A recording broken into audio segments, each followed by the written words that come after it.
नमस्कार दोस्तों। मैं बिलीव कि आप लोग सब अच्छे होंगे और अपनी अपनी पढ़ाई को बहुत अच्छे से कर रहे होंगे। और आज के लेक्चर में हम ये क्वेश्चन करने वाले हैं जो कि FIITJEE JEE mains review practice 2 से लिया है हमने। And the question is from electrostatics. मैं बिलीव कि जो कंटेंट मैं अपलोड करता हूँ ये आप लोगों के लिए बहुत बेनिफिशियल रहता होगा, आप लोगों को सबसे बहुत हेल्प मिलती होगी सवाल करने में। सो प्लीज इन वीडियोस को लाइक करें, कमेंट करें, हर वीडियो पे कमेंट करें, हर वीडियो को लाइक करें। एंड सब्सक्राइब नहीं कर रखा तो वो भी करें। तो आगे चलते हैं, ये सवाल देखते हैं। ये सवाल हमसे क्या कह रहा है। ये सवाल कह रहा है हमसे कि a small ball of mass 1 kg and charge 8 microcoulomb is placed at the centre of a uniformly charge sphere of radius 2 metre and charge इतना। तो एक स्फीयर है, स्फीयर के पास कुछ चार्ज है अपना, और इसके सेंटर पे एक और चार्ज रखा हुआ है, ये वाला। A narrow smooth groove is made in the sphere from centre to the surface of the sphere. जो एक स्फेयर है उसके सेंटर से लेकर सरफेस तक एक ग्रूव बना दिया, एक होल गुफा बना दी है, और सेंटर पे उसके एक पार्टिकल भी रखा हुआ अलग से। ठीक है। And sphere is rotated with constant angular velocity, जो हमको गिवन है 1/4 पाई रेवोल्यूशन पर सेकंड है।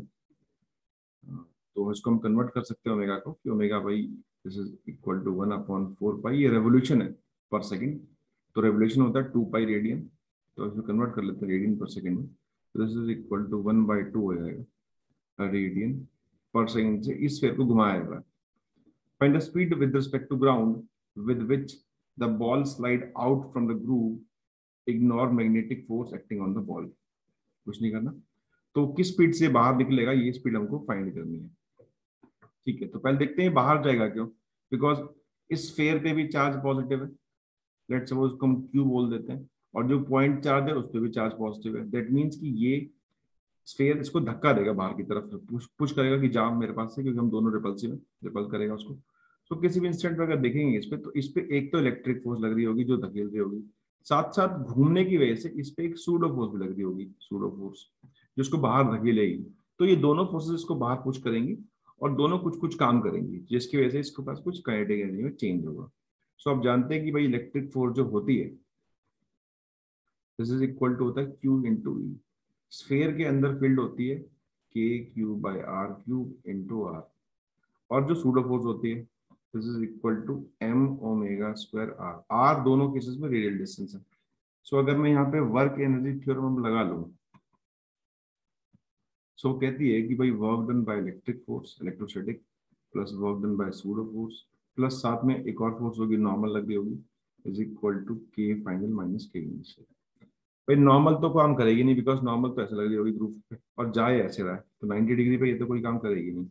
इनिशियल काइनेटिक एनर्जी 0 ही थी, तो काम करेगी इलेक्ट्रिक फोर्स। वो कितनी हो जाएगी, वर्क डन होगा 0 होता है, force into displacement. So this is equal to Q/K³ into R/dr plus m⍵²R/dr is equal to half mv²। अब कर लेते हैं इस तरफ इंटीग्रेट ताकि नेट वर्क डन मिल जाए। सो K³/R³ लिमिट 0 से R तक, सेंटर से बाहर भेजना।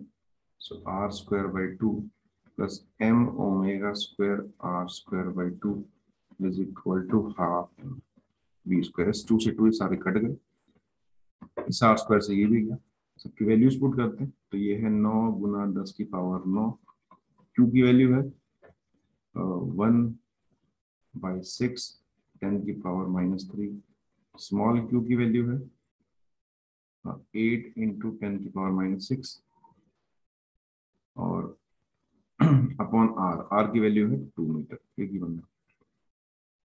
प्लस m है 1, ओमेगा² निकाल चुके हैं, 1/4 हो जाएगा बिकॉज ओमेगा² है, इंटू r² फिर से ये 4 हो जाएगा, और m की वैल्यू 1 है, सो ये दिस इज v²। तो यहाँ से सॉल्व करना शुरू करते हैं इसको, बहुत सारी चीजें कट जाएंगी, तो काटते हैं पहले तो। सो एक तो ये कटा, और 3 3 3 2 2 से 2 गया, एंड ये सारी पावर्स कट गई, ये 10⁻³ -6 9, तो ये सब भी कट गए। सो ये बच गया आपके पास 6 + 1 7 equal to v², p equal to √7। अच्छा, सिर्फ सवाल इतना ही नहीं है, हमको निकालना है speed with respect to ground निकालना है। तो ये तो ग्रूव के रिस्पेक्ट में, कि भाई ग्रूव के रिस्पेक्ट में और स्फीयर के रिस्पेक्ट में पार्टिकल ऐसे जा रहा है जिसकी स्पीड ये √7 है। लेट्स सपोज मैं से vx बोल देता हूँ, लेकिन ये स्फीयर खुद घूम रहा है, भाई ये खुद घूम रहा है ओमेगा से, ये खुद रेस्ट पे तो है नहीं। तो अगर इस पॉइंट को देखोगे तो इस पॉइंट के पास एक और स्पीड होगी अंदर की तरफ, जो हम निकाल सकते हैं आर ओमेगा से, जो इस बॉल को मिलेगी अगर कोई ग्राउंड पे से देखेगा तो। सो अगर ये पूछता विद रिस्पेक्ट टू स्फीयर तो उसका आंसर सिर्फ √7 होता है, लेकिन पूछा ग्राउंड के तो एक स्फीयर की भी स्पीड होगी, तो आर निकाल सकते हैं, आर की वैल्यू आपके पास 2 है, ओमेगा 1/2 है, तो दिस इज इक्वल टू 1 हो जाएगा। जो नेट स्पीड होगी this is equal to vx² + vy², 7 + 1, तो √8 बोल सकते हो या फिर 2√2 बोल सकते हो, 2 × 1.41, this is something equal to 2.82 metre पर सेकेंड। तो ये इस सवाल का जवाब है, एंड काफी ठीक ठाक सवाल है, तो आप उसको आई बिलीव कि आप लोगों को समझ में आया होगा। Thanks for watching.